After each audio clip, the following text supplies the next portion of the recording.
আসসালামু আলাইকুম। আজকের এই ভিডিওটি কেউ এড়িয়ে যাবেন না। গুরুত্বপূর্ণ বিষয় নিয়ে কথা বলবো, অবশ্যই সম্পূর্ণ ভিডিওটি দেখবেন। আসসালামু আলাইকুম। অত্যন্ত ভারাক্রান্ত মন নিয়ে কিন্তু আজকের এই ভিডিওটি আপনাদের সম্মুখীন উপস্থাপনা করতেছি।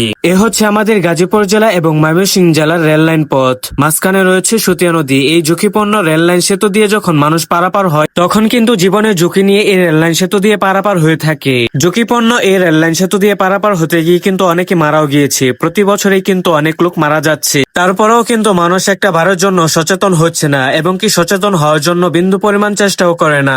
যদি মানুষ প্রতিনিয়ত সচেতন থাকতো তাহলে কিন্তু বড় ধরনের বিপদে পড়তে হতো না। গত বছরও কিন্তু এই সময় 2 জন লোক এখান থেকে মারা গিয়েছে।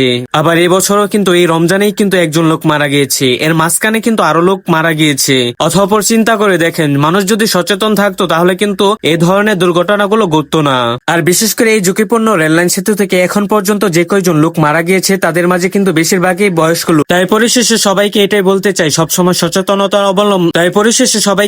চাই, সবসময় সচেতন থাকার জন্য চেষ্টা করবেন এবং কি অন্যদেরকেও সচেতন করবেন। ঝুঁকিপূর্ণ এই রেললাইন সেতু থেকে সবসময় সাবধানতা অবলম্বন করে তারপর পারাপার হবেন। আর বিশেষ করে আরেকটি কথা, পাশাপাশি যে আরেকটি সেতু হচ্ছে, এই সেতুটা যদি খুব তাড়াতাড়ি হয়ে যেত তাহলে কিন্তু এই রেললাইন সেতু দিয়ে মানুষ কিন্তু খুব কমই পারাপার হতো আর মানুষের জীবনে ঝুঁকিটাও কিন্তু কম থাকতো। আমি আবারও সবাইকে সতর্ক করতেছি, সবাই সাবধানতা অবলম্বন করবেন এবং কি অন্যদেরকেও সতর্ক করবেন। সবাই ভালো থাকবেন, সুস্থ থাকবেন। ঝুঁকিপূর্ণ এই রেললাইন সেতু দিয়ে অবশ্যই সাবধানতা অবলম্বন করে তারপর পারাপার হবেন। সবার জন্য আমার মন থেকে দোয়া এবং ভালোবাসাটুকু রেখে আজকের জন্য এই পর্যন্তই। পরবর্তী পর্যন্ত সবাই ভালো থাকবেন, সুস্থ থাকবেন, নিজেদের খেয়াল রাখবেন। আসসালামু আলাইকুম। আল্লাহ হাফেজ। ফি আমানিল্লাহ।